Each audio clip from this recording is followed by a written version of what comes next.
feeling like it might be a good day to get it done. That's right. Oh, the stadium is just like my second house. Now I'm two-tone talking, they can't shut my mouth. I woke up feeling like it was time to tighten up. Yeah. I woke up feeling like it was time to tighten up.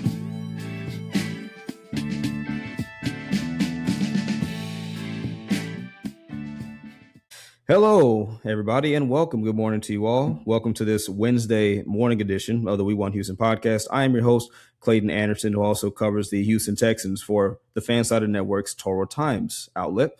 Joining me today is a man I respect. I'm a longtime listener of his, fan of his. He's one of the most genuine content creators I've watched, whether it's reactions, analysis, bearing his heart, just being a cool dude, very consistent and solid. Host of the Two-Tone Talk podcast of the Tennessee Titans, Mr. Bradley Steele.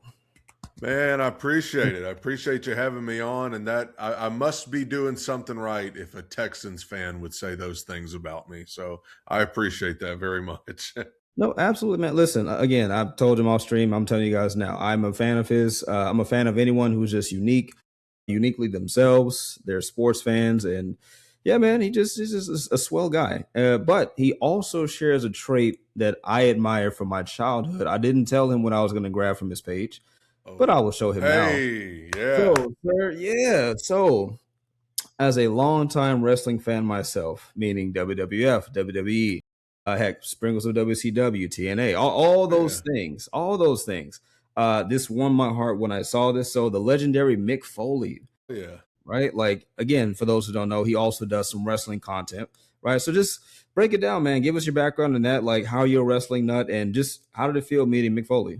Well, my dad is a wrestling fan, and he actually wrestled in some territories there in Mississippi when he was in college, and he was all about wrestling his whole life. He's just been a huge wrestling fan, and so when I was born, I was kind of having my first memories of life in the late '90s, which was Monday Night War. I don't know where you are age-wise. To me, I'm 32. I don't know how close you are. A year older, 33. Okay, so we're in the same vicinity. So I grew up Monday Night War, which was Mick Foley. I mean, he was in the middle of all that. So I just got the bug. It's one of those things with wrestling. You either connect with it or you don't. And man, I just connected with it and, kind of fell away from it and then got back into it a little older in life and just been a huge fan. And so I started doing wrestling content. Really got going with it late last year, and then it kind of caught on, and Mick Foley saw some of my videos and reached out, and he was going to be near where I was doing a meet and greet, and he asked me to come hang out for a little bit. And so I'm not the type to like sit there and just be like, is this real? Is this really happening? But we talked for about an hour, and I was just sitting there the whole time like, is this you? Can I like, are you AI? Like, shit, like there's no way. And he was just telling me all these stories about, the Attitude Era and all of this. And I'm just sitting there like, this is this is a top 10 moment of my life, right now, just sitting here talking wrestling with Mick Foley. So, so if you're into wrestling, look up Elites. That's ELEETS wrestling on TikTok or Instagram, and I'm on there doing crazy stuff every day with that. So that'll be my homework, sir. And it's funny that you say that. So I actually have a pre-existing bet that involves something like this. So I had a Buffalo Bills analyst on a few episodes ago named Brandon Ray, also a Fansided, and we made a bet. I won't run the clip now, but basically I told him this: if the Texans lose to the Buffalo Bills in Week 1, I will go out, I'll buy a white table, and I'm going to go through that thing, right? So look, it's on wax. It's been said. It's out there. I'm really trying to get the Bills and Texans on board in some kind of way. I also want to make like a kind of charity aspect to it. So that way at least it's something that's meaningful. But no, I've already thought about it. Shooting star presses, corkscrews, swanton. You got to do that. Splashes, so just to liven it up. But yeah, it's funny that we're having this moment. But yeah, man, but that's awesome, sir. So look, man, of course we got to get to the football of it. Got training camp coming up. 2026 season. The itch is returning. Yes. And I'm going to show you this quick clip, right? And I have a graphic after that, and I just want to get your take on this. So, you remember this moment? Accommodate. That is a huge loss. Let me be clear. AJ Brown, that is not an easy thing to replace, or I think Rabes needs to take a second here. He clearly that's quite a trade, but it's fun for the rest. Now hold on. Before we go, you and I both know what that is, right? Yeah. I want you to capture, right, where you guys were at that point in time. Riding high, top of the league, just competed with the Kansas City Chiefs in the conference championship. Some of the most success you've seen since 2002 under Mike Vrabel, because that was the last time he made it to the conference championship. So the graphic I mentioned is this one right here. So just take it in for a second, right? So under Mike Vrabel, former Texans coach Mike Vrabel, you guys went 54-45 from the time of his hire to his, unceremonious departure from the organization. 3 playoff appearances, including a conference championship appearance, like we mentioned. Beautiful time, top of the league. Ryan Tannehill, Derrick Henry doing great things. You guys were right there. And then I feel like from the moment you guys traded AJ Brown, it just went pew to where now, right? 2024 to 2025, under your guy Brian Callahan and Mike McCoy, you guys have gone 6-28, multiple bottom 5 finishes, and now you're at the point in time where you have, of course, Brian Daboll, you have Robert Saleh, all these new things. But Brad, I'll ask you this to start us off, man. Do you ever just reflect sometimes as to where you guys have been to where you are in this moment?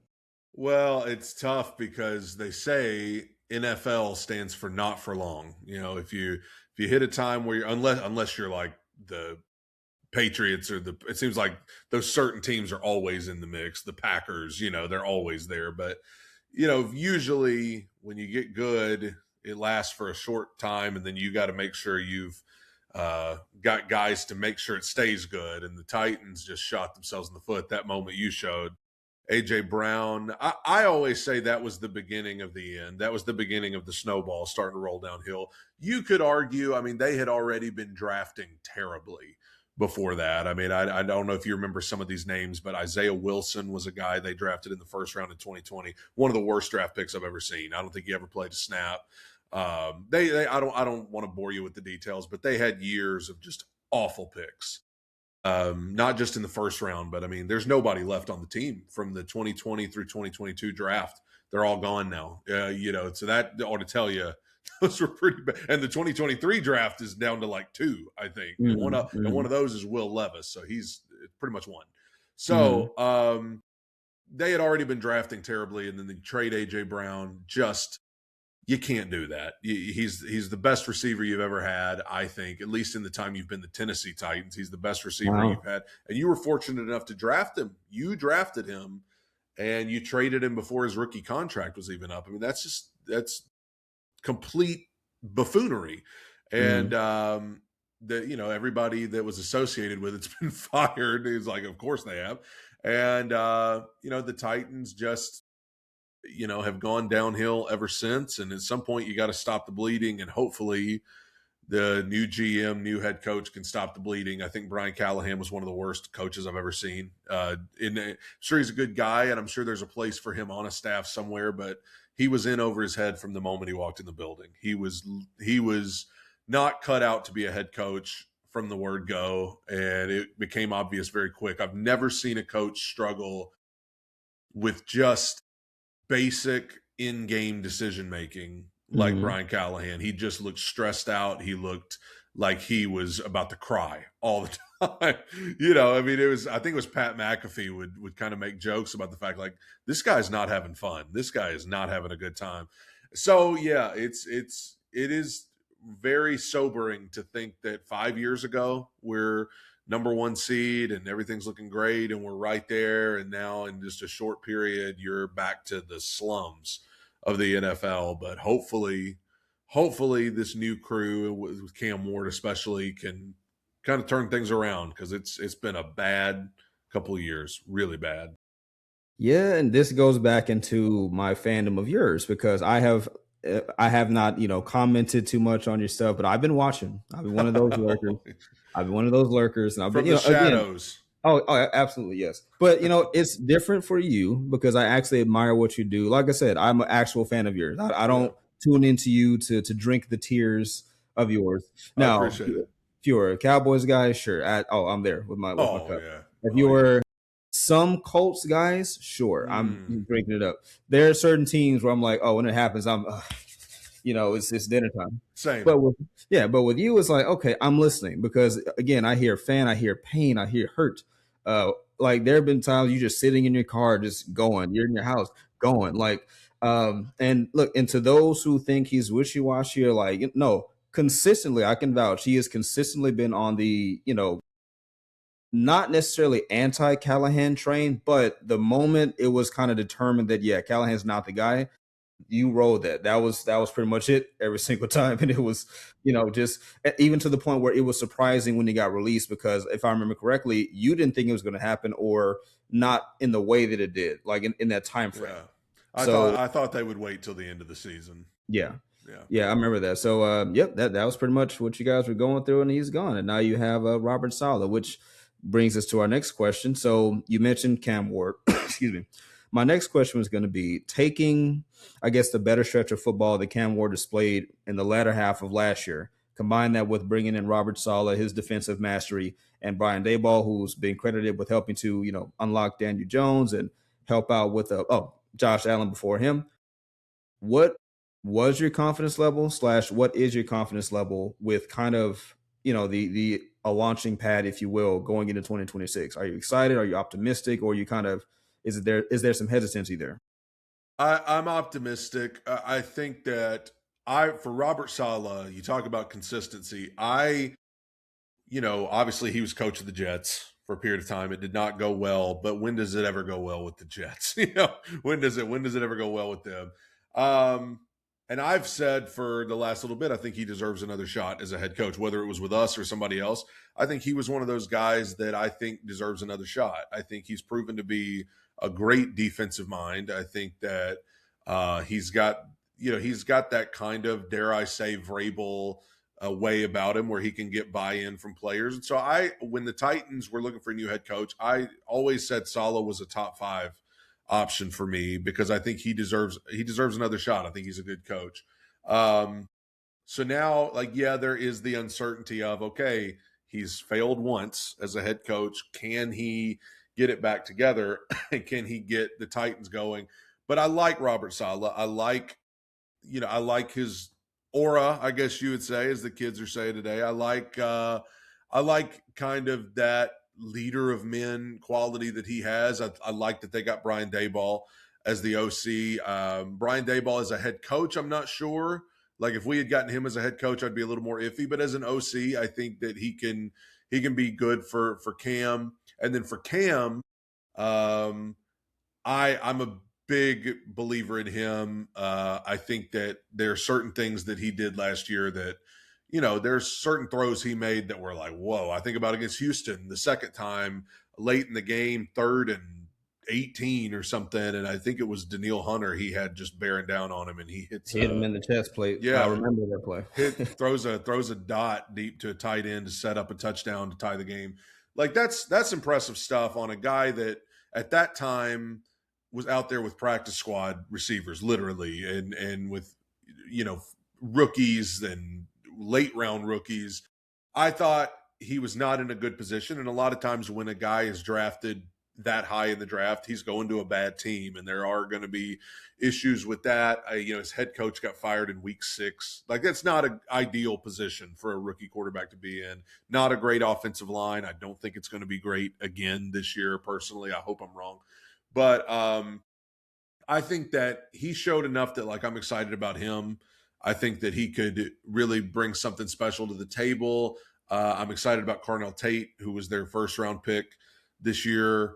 I'm glad they did that. I think it showed an urgency to help Cam by getting him a weapon. Obviously paid Wan'Dale Robinson a good bit, probably overpaid, but that's the nature of free agency. When you're a bad team, you've experienced this. Sometimes you gotta pay big money for guys that may not. You got to get better.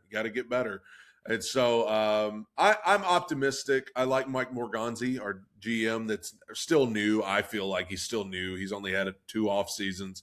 So I like where we're at now. We have much more of an experienced front office and head coaching or coaching staff, whereas before we had a bunch of guys that had never been head coaches before. Brian Callahan leading the charge, but everybody he had in the building was just guys that didn't have a lot of experience, and it showed. It really showed. And so hopefully, I'm optimistic that things are headed in a better direction. All right.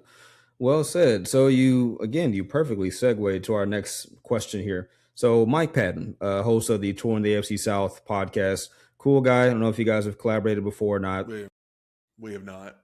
Sure. So he normally does a mailbag, and in the past, I shot him a question about you guys. I said, connected to what you said about your receiving core, I said the additions of Wanda Robinson and Cornell Tate, what does he think that will do for the strength of the receiving core? And this is what he had to say on his show. Clayton Anderson, I don't know why I want to say Alexander so much. Clayton Anderson from Houston, Texas. How much do you think the additions of Wandale Robinson and Cornell Tate to the Titans receiving core will help the Titans offense? I think both of those additions will definitely help the Titans offense. It will give more weapons to Cam Ward, more things for defenses to think about, which in turn will keep more people potentially out of the box, and maybe it opens up some running lanes too. Just a lot of different options now for the Tennessee Titans, more than what they had last year. And honestly, just looking at it, it makes their wide receiver core deep, and that's why I think they have the second best wide receiver core in the AFC South, behind the Jacksonville Jaguars, just because their depth is way better this year than what it was last year. You mean, you have guys that like Jim DK and Alec Iomaner, who may be your fourth and fifth wide receivers. That ultimately, and they were two guys that had like 400 plus yards last year. So that definitely makes them a better offense and a deeper offense at the wide receiver position as well. Okay, so that's what he said. It took me off guard because not only did he mention, an answer to my question, but he mentioned how highly he thought of your receiving core now, to where now out of the Jaguars, Titans, Texans, and Colts, you guys are number 2 overall. So surface level, let's talk through for a second. I have your depth chart up right here. So you got Cornell Tate, Wandale, of course, Io Manor, Chim DK, KJ Osborne, Mason Kinsey, and the list goes on. But listening to that, do you agree? Do you think you guys are the second best receiving core in the division? Well, one name I would throw out as well as Calvin Ridley. He was paid a good bit a couple off seasons ago. Had a decent first year, and then his second year he broke his leg like early on, and before that he was dropping balls, and that can't happen when you're getting paid that much. But he's going to be back around in a decreased role. Obviously, I think he's going to probably be like wide receiver 3. I would imagine, which is better than having to carry the load because he's older now and dealt with injuries. I agree with him that it's improved. It's definitely improved. I'm glad the Titans put resources into, Wandale was one of the top wide receiver free agents this offseason. I think him and Alec Pierce and Romeo Dobbs were probably the big 3, if you want wide receivers that can come in and really help. So I think that was good. And Cornell, I didn't think the Titans would do it. I thought they were gonna go defense with that pick, but I was pleasantly surprised because I was like, man, we're gonna not draft a receiver, and then we're gonna wonder why we got nobody that can catch the ball. He was spot on about Alec Iomaner, Chimere DK, who are probably lower depth chart guys that had to be number 1s and number 2s last year because Calvin got hurt and everything, but. Yeah, I definitely think they're improved. I'm excited about that. Second best, if I were you, I would take a little bit of offense to that just because it's so unproven. It's like Cornell's never played a snap before. Wandale is not in a new offense because it's still Dayball's offense, but he's on a new team for the first time. I'm going to need to see it, especially with the Titans. I'm of the belief I'm going to need to see it on the field before I just make any bold declarations. But there's definitely potential there. I think that they've addressed a lot. A tight end, Gunnar Helm, that they drafted last year, he was kind of playing second fiddle to Chiga Okonkwo at tight end last year, but he's going to be elevated to the kind of main tight end role. I'm excited about him. So I definitely think there's going to be a lot of potential, and it should be better. It absolutely should be better than it's been. Still got Tony Pollard at running back. I know we're talking about wide receiver, but he did talk about opening up running lanes for. Tony's been good since he got here. Like, he has not done a bad job at all. I was hoping for a more explosive, because Tony's good, but as far as the every down back, that concerns me a little, just because But maybe if those guys can get some space on the outside, it'll open up some lanes for him. We did draft a running back in the 5th round, I think, from Penn State, that Mike could come in and bring a spark. But yeah, there's going to be a lot of young guys there, and it should be better. I agree with him. It should be better. I don't know if it's second best better yet, but I feel better about being better than the Colts, because I feel like they did overpay for Alec Pierce. But yeah, I agree that it should be better. It absolutely should be better. No, it's funny you say that. So I definitely when I first heard it, it was a little bit of like, excuse me. I didn't want to be that way, because I'm like, okay, let me hear what he's saying, right? Cal Ridley at wide receiver 3, Cornell Tate wide receiver 1. I did this all out of order. Tate at 1, Wandell at 2, and then Cal Ridley. Sorry, I'm talking about other. You're good. Yeah, man. So if you're going 1 through 3, it's like, okay, let's do that. Jaguars 1 through 3. I'm thinking they're gonna go Parker. Not Travis Hunter. He's more cornerback first now, but they got Parker. They have, oh my goodness, I should know. Oh, BTJ, of course. Yeah. And then they have, who would be their third? Oh, Jacoby Myers. There you go. Yeah. So you have those 3, 1 through 3, which I would agree, if you're just keeping it there, they should be number 1. Number 2, I mean, if you want to argue Texans as a Texans fan, we have Nico Collins. Yes, 2-time Pro Bowler, but struggles with health, whether it's concussion, soft tissue. He's a 1,000-yard receiver easy. It's just, how dependable is he based off the things I mentioned? And then after that, who's your 2 and your 3 going to be? You have Jaden Higgins, so I think it's going to be there too. And then their third, that's the mystery right there. Because if you're going to put Tank Dell, he's basically missed the last 2 years with catastrophic lower body injuries in either one. And he's been shot in the leg. I mean, everything has happened to him except for a leg amputation on the field, which that almost happened in 2024. Yeah. So that's where, if you're a Texans fan, yeah, if you want to squint your eyes and say we have more proven weapons, okay, you can argue that at 1 and 2. But if the question is 1, 2, and 3, who has the best kind of core like that, you go Jacksonville. Theoretically, you could go not the Colts. They're last year. They traded Michael Pittman. I don't know what they're doing over there. But they're 4, of course. So Jags 1, Colts 4. I just think almost by default you can go Tennessee 2, Texans 3, only because if you're going to project Cornell Tate to be that guy, okay, he's your 1. Then, of course, Wandell, he's solid, right? He's not a bad receiver. He was not just a harsh overpay. But you got to do what you got to do. And then, of course, you slide really down to 3, which honestly I think is great for him, not just with age, but if you recall back in Atlanta, I think that role kind of suits him better anyway, because when you make someone like a Kyle Ridley, no disrespect, but when you make him your wide receiver 1, I do think that kind of hard caps your ceiling, if you will, in the receiving core. When you have a Julio Jones as your 1 or something like that, a Ridley can be lethal. So, but anyways, that's kind of, that was my initial thoughts. Yes, trust me, I kind of was like, huh? But when you think about it, it's like, okay, well, even with the unprovenness about your receiving core, if you're going projection for projection, I can see that. So worst case scenario, breaking even, right? So let's just say tie for second.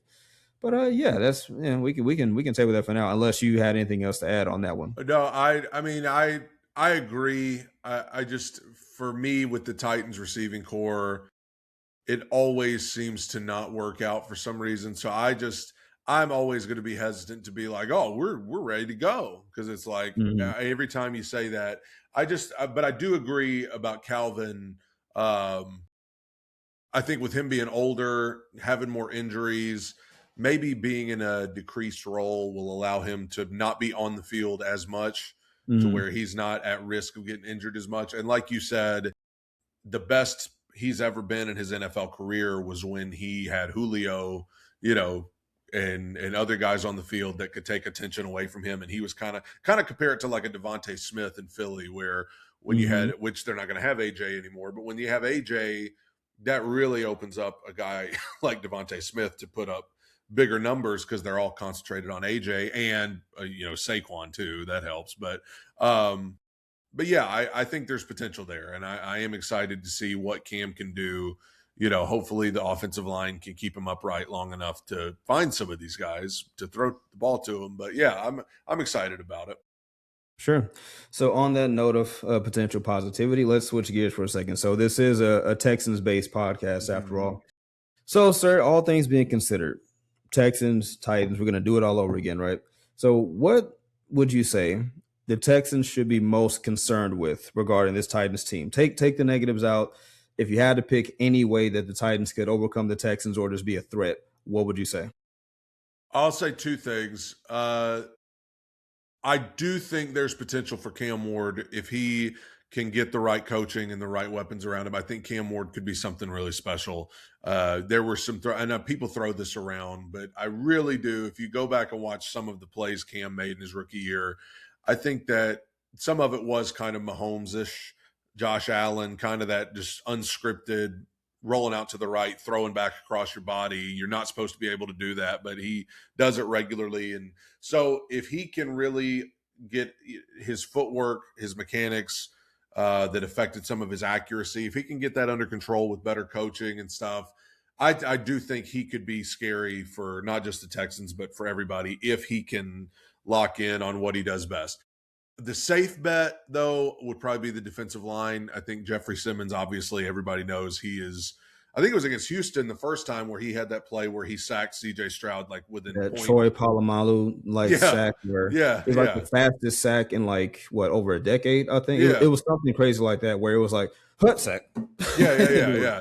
So Jeff's a freak, and they brought in John Franklin Myers to pair with him on the defensive line, and so I think that pairing on the interior could be kind of something that opposing teams have to really account for with those two next to each other. Edge rush, the Titans are still like they got a couple young guys that they're hoping take off, but on the interior defensive line, I think it's going to be a handful with Jeff and John Franklin Myers. That's probably the safest bet right now. Okay. Just as a matter of reference, you brought up Cam Ward first. So against the Texans, and of course, the Texans being the best defense in the NFL, depending on who you ask, shout out Denver Broncos fans. But regardless, Seahawks too. You got to give the Seahawks a little love. Yeah. I'm sorry. You know what? Because I have an ops list. That's kind of why I did that. For going into 2026, I was brutally besmirched, to use William Regal's terminology. I was besmirched by a number of fan bases. And I do name drop the Colts, Patriots, Denver Broncos, right? I said some things and apparently made some online enemies in these different fan bases. That's cool. I take on all comers, right? We'll have this discourse about it. But don't get it twisted. The Texans, had it not been for a fluky Week 18 against Riley Leonard and the Indianapolis Colts, we're talking about the Texans sweeping best total defense by yardage and best total defense. But hey, we're not here for that. We're not here I kind of had Seahawks and Texans as 1A, 1B as the best defenses last year. They were nasty, both of them. There you go. So, hey, not just me, but a Titans fan said it, so it must be true. But, yeah, so you brought up Cam Ward in this equation, so I want to just go through the stats a bit. So, of course, his worst outing was in the first matchup, 10 for 26, not even 40% completion percentage, 108 yards, 1 INT, no touchdowns, and a couple of sacks. So that was the worst one. He did improve in game 2 against Davis Mills, of course. But, again, we talked about it before. Cam Ward was a gamer. Actually walked you guys down the field and could have won the game had the defense held up a bit. So, but in game number 2, he improved from 108 passing yards to 194, 1 touchdown, no picks. So that's pretty good. Passer rating of 87 compared to 35.4 in the first game, and 3 sacks. So in both games, he was sacked a couple of times, but game 2, he was much improved, showed his toughness, tenacity, not afraid, showed his grit. So, again, you have that small sample size against the Texans, but again, if you're trying to buy stock in Cam Ward, I'd buy some because he's shown, game over game, at least in that small sample size, he will make adjustments. He will take ownership. He will make improvements, and it'll show up on the field. So that's good to know that your quarterback is not an empty talker.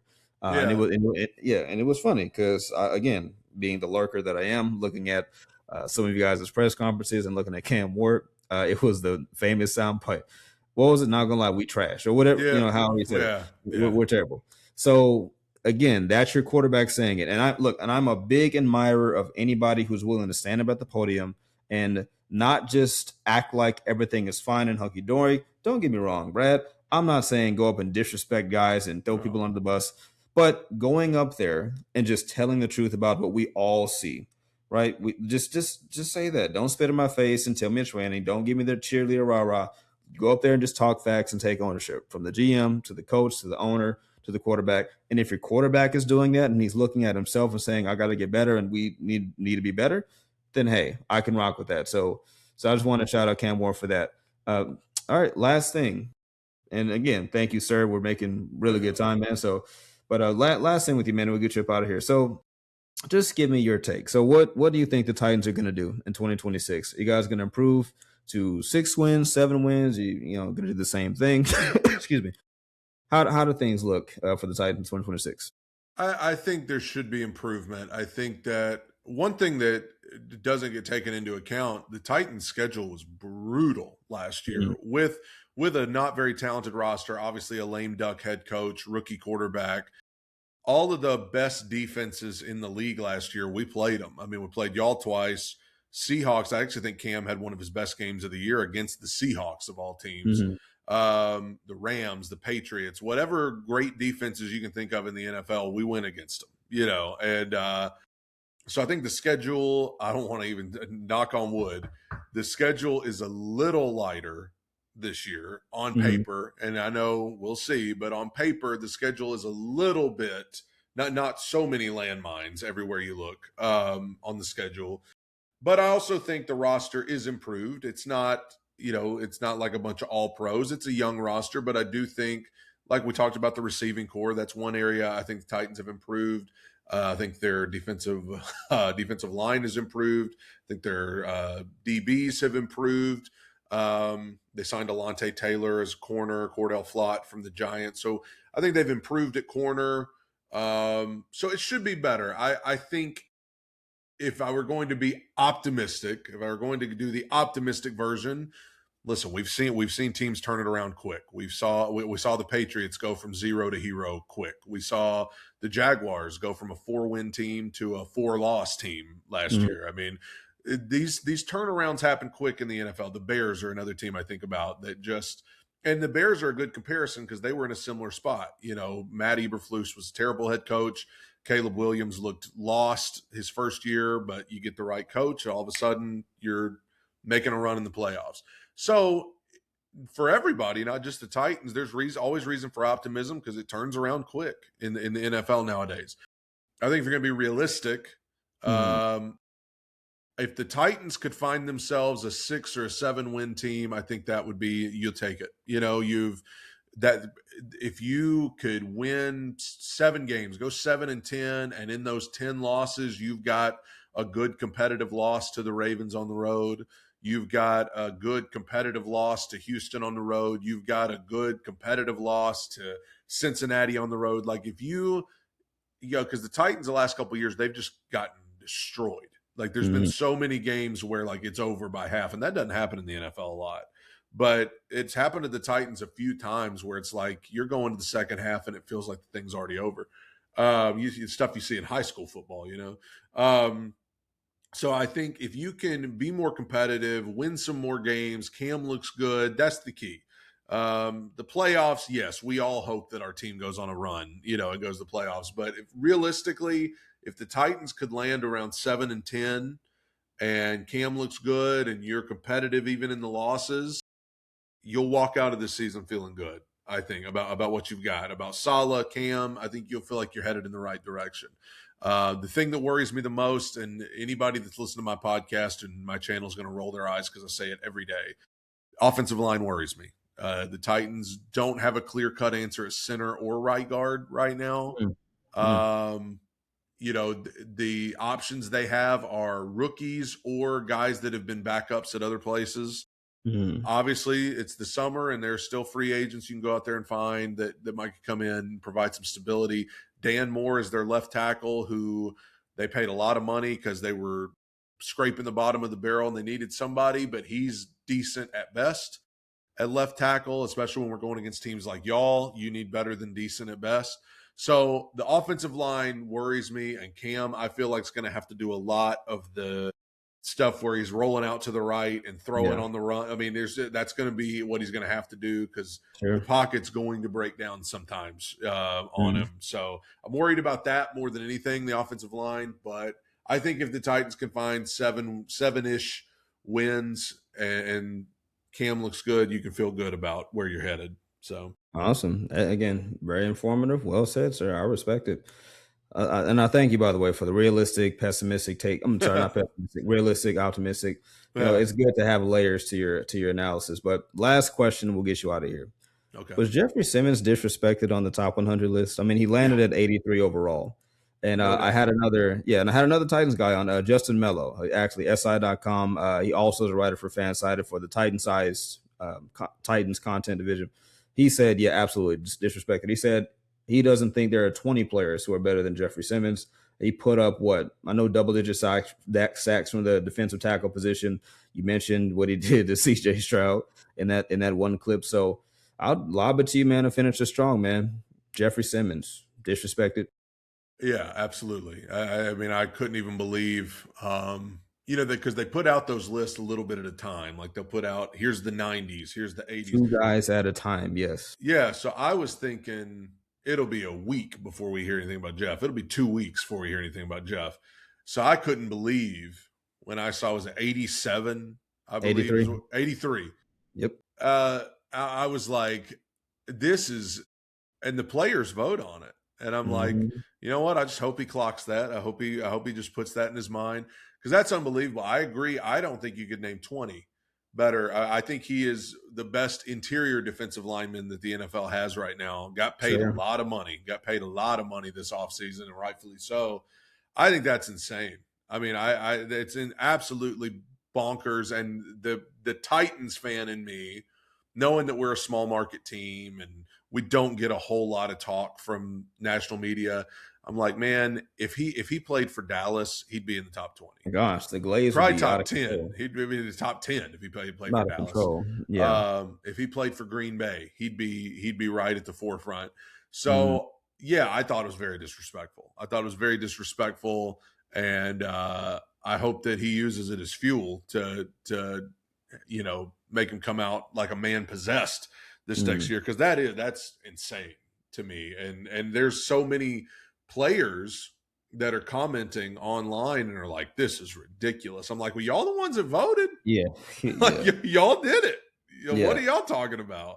I think, no, to your point. And I think if this was a media thing, if this was even the coaches and execs, all right, you can, whatever. When it's your contemporaries, when it's your peers, when it's guys who you have suited up against, buckled the chin strap against, and you showed on the field what you can do, that I think that just hits differently. Again, we're talking about like a funny money made up award in a sense, but this is one of those amongst your peers. They're telling you who they think has it and who doesn't. And the fact that with what he's accomplished financially and on the field, and for him to land only 16 to 17 spots away from being off the list. Yeah, that's a bit much. That's like, if I can find an equivalent from a Texans fan's perspective, that's like if Will Anderson landed it, let's say at like 42 or something like that. That'd be like, excuse me, like that's crazy. So like you said, man, it very easily, man, and it reminds me of, there was a clip I've watched. I forget the guy's name. I think he was a former Charger. It was the guy who like every time he would hit people, he would send a message like, you're going to vote for me in the Pro Bowl, like something like that. Yeah. I think you've seen that clip, but anyway, I listen. Yeah. I'll just add, as Titans fans, we get, and I know the Texans probably deal with this to some degree too. We get very defensive about our star players because since we've been in Nashville, we haven't had very many of them. We had Steve McNair in the early days, and Eddie George, and then CJ2K, who of course he's in the news right now. Derrick Henry was a star player, and Jeff Simmons. So like, when you have your star players that are few and far between, and you feel like they're getting disrespected, like you got to speak out on that. So Sure. yeah. And then look, I'll add to your point. Then we'll wrap up from there, so you can tell people what your next project is and what you're working on. To add to the small market energy that we're talking about here, it's not just the disrespect of people talking about players who are objectively great, but they just are on your team.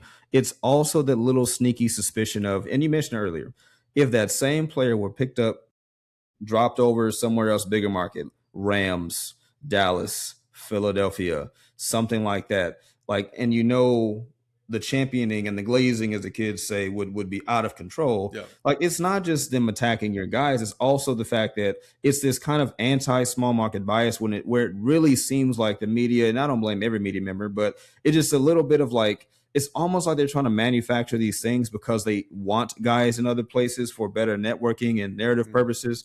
And right, exactly. So sometimes it's hidden, sometimes it's not, but it is what it is. That's why it's great to look anytime that the small market teams can, stick it in the face of these big market teams and legacy media. I'm happy about that. So, and that transcends. I think that's why people especially like to listen to guys like me and you, because with podcast and content creation, you're able to actually have people who talk about your team. If you turn on, all due respect to ESPN, there's some people on there that I like, but you turn on ESPN, they're talking about Dallas. It doesn't matter what Dallas's record is. It doesn't matter whether they're good or not. They're talking about Dallas. They're talking about Kansas City. They're talking about New England. They're talking about Green Bay, Chicago, Cleveland, who sucks year after year, but yet they're always, now they have Shador. So especially with Shador, it's they're going to get a lot. So it's just one of those things where it's like, if you're, a fan of a team that's a small market, you're more so listening to podcasters and content creators online because they're actually talking about your team, Yep, you're right, sir. Well, on that note, again, Brad, I appreciate you, man. I really do. I would love to do this again if you ever had time. I think, it'd be great to check up throughout the season, depending on your availability. But yeah, man. So again, tell the people at home where they can find you and what are you working on next? Well, you can, for football related stuff, you can find me at Two Tone Talk on YouTube primarily, but also I do a podcast during the season every Monday and Friday. I've taken some time off this summer, but I'm going to get it started back in August because obviously that's when preseason's here, and I'm so desperate for football that when the preseason hits, that counts. I'm like, whatever, give me. I'll take third stringers. I'll take third stringers out there. I don't care as long as they got the uniform on. So that'll be starting back up on Mondays and Fridays. But even other than that, I post content every day, whether that's talking about Titans related news that's out there, talking about news that has been covered on ESPN about the Titans or the AFC South. We talk about football every day on the channel, at least one video, if not two a day. So you can go, even if you're not a Titans fan, obviously Clayton said, it's something to enjoy, even if you just enjoy the pain in my eyes. But that, and like we talked about the wrestling stuff earlier, if you want to follow Elites, it's my last name backwards, ELEETS, Wrestling Conversation on TikTok or Instagram if you're into that sort of thing. And I also am a singer and songwriter, and I do some music. So I sing my own theme song on the Two Tone Talk podcast. So my name is Brad Steele. I've got music out there that you can go listen to. So I got a lot of irons in the fire, but I'm excited for my most exciting time of year coming up. You talk about what I've got coming next. I'm looking at my calendar right here as we start chipping away at July. I know what's next, and it is football on the horizon, and so I'm just excited for that. I'm excited to get back into talking about stuff happening on the field instead of speculating about cap space and all sorts of nonsense like that. That's I'm just ready to get the stuff back on the field. So that's what I'm most excited about.